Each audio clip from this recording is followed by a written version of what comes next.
2020 has been an unforgettable year filled with major news events, including the COVID-19 pandemic.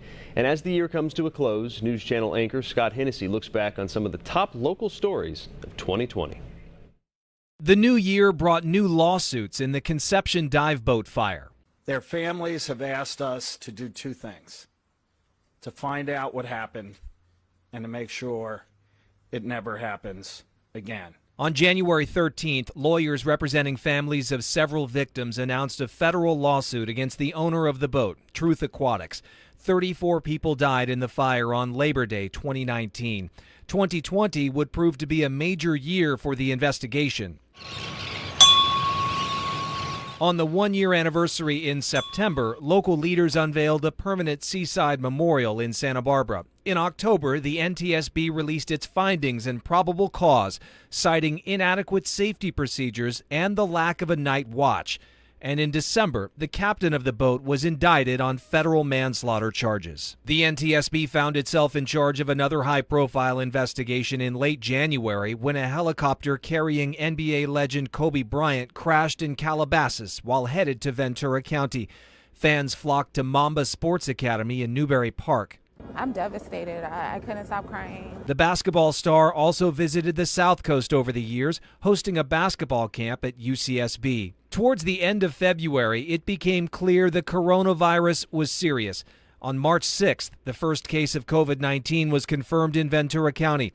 San Luis Obispo County confirmed its first case more than a week later, on March 14th, and Santa Barbara County the next day, on March 15th.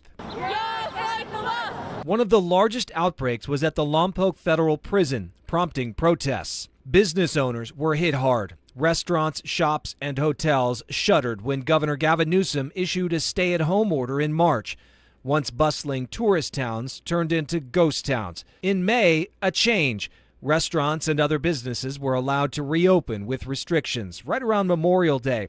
Relief for many, but it didn't last forever. Cases began surging in July.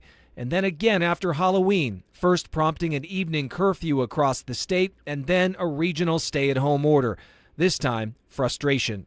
We've decided that we're going to defy the order. We're going to stay open. We're going to lose our business if we keep operating this way. And while life as we knew it disappeared, the COVID crisis also brought out the best in our community. My goal is really to just help as many people as possible. A San Marcos high school student and a group of Gen Z teens formed Zoomers to Boomers, a free grocery delivery service for seniors that ended up expanding nationally.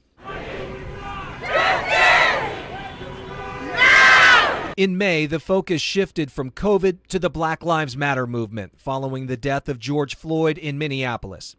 Communities up and down the coast rallied, calling for police reform. The demonstrations remained largely peaceful, though one evening ended with damage at the Santa Maria Town Center Mall, and another with law enforcement using tear gas to disperse a crowd in San Luis Obispo. In Santa Barbara, a mural created in George Floyd's honor was vandalized but quickly restored. A July protest in SLO ended up on Highway 101. The organizer, Tiana Arata, was later arrested and the case went to court. In December, a SLO County judge removed District Attorney Dan Dow from prosecuting the case, saying he had a conflict of interest. There's still a huge amount of people who want her to be found. In late May, the community marked 24 years since Kristen Smart disappeared. The Cal Poly freshman vanished after walking to her dorm room in 1996. 2020 saw some of the largest developments in the case in years. In February and April, search warrants were served in San Luis Obispo County, Washington State, and at the home of Paul Flores in San Pedro. He was the last person to see Smart. Flores was briefly questioned and some items were taken for evidence. They're requesting you come in blacked out. They are taking fire from north of the DMV. On June 10th, a terrifying wake-up call in Paso Robles. 2 San Luis Obispo County Sheriff's deputies were ambushed downtown. One was shot and seriously hurt. The gunman was quickly linked to a deadly shooting at the Amtrak station. It led to a citywide manhunt, with many asked to shelter in place. The gunman was eventually killed in a shootout, and several more officers were injured. In mid-June, a taste of fire season when the Avila fire broke out in Shell Beach. The flames spread quickly, burning more than 400 acres. Firefighters issued evacuations and shut down Highway 101 as the fire burned dangerously close to homes and beach resorts.